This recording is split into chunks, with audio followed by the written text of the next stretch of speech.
Assalomu alaykum kanalimiz kuzatuvchilari. Navbatdagi videoyo'riqnoma migratsiya va fuqarolikni rasmiylashtirish bo'limiga navbat olish yo'nalishida bo'ladi. Ya'niki o'sha xalq tili bilan aytganda pasport stolga navbatga qo'yib, demak o'zingiz o'sha belgilangan vaqtda o'sha o'zingizni masalangizda fuqarolik pasporti yo'qotgan bo'lasizmi, xorijiy pasportga ariza bermoqchi bo'lasizmi, ID karta uchun murojaat qilmoqchi bo'lasizmi?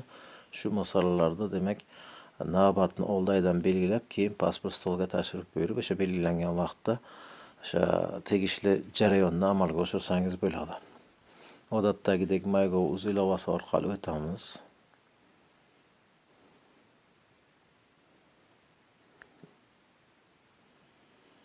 Demak, ro'yxatdan o'tish talab qilinadi. Agar ro'yxatdan o'tmagan bo'lsangiz, kanalimizda aynan shu yo'nalishda kontent bor. O'sha kontentdan foydalanib, ro'yxatdan o'tib, keyin jarayonni davom etishingiz zarur bo'ladi.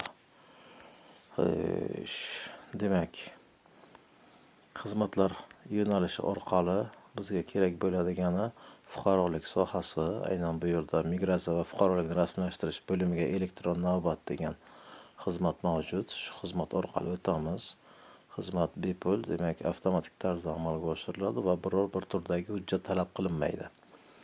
Xizmatdan foydalanish qilib, keyingi oynaga o'tamiz. Bu yerda o'zimiz yashayotgan viloyatni dastlab tanlab olishimiz kerak.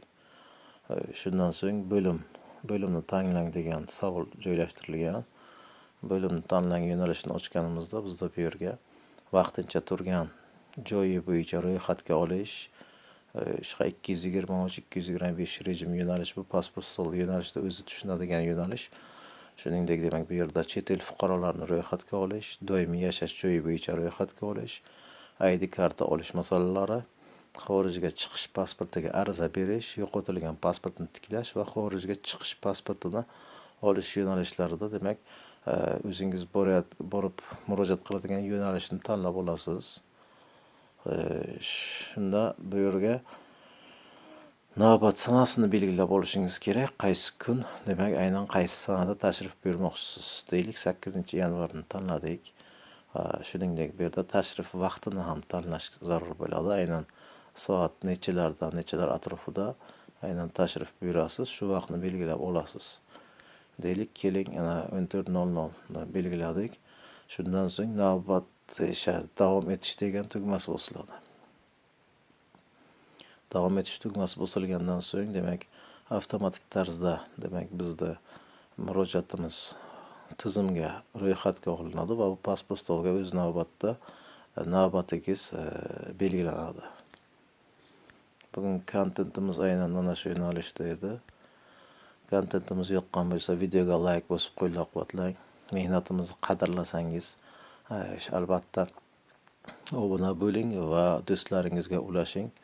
Keyingi kontentlarda, demak, qaysi yo'riqnoma o'sha MyGov.uz platformasi joylashtirilgan yo'riqnomani aynan sizga taqdim qilishimiz bo'yicha o'sha izohlarda yozib qoldiring. Keyingi kontentlarda uchrashguncha xayr, salomat bo'linglar.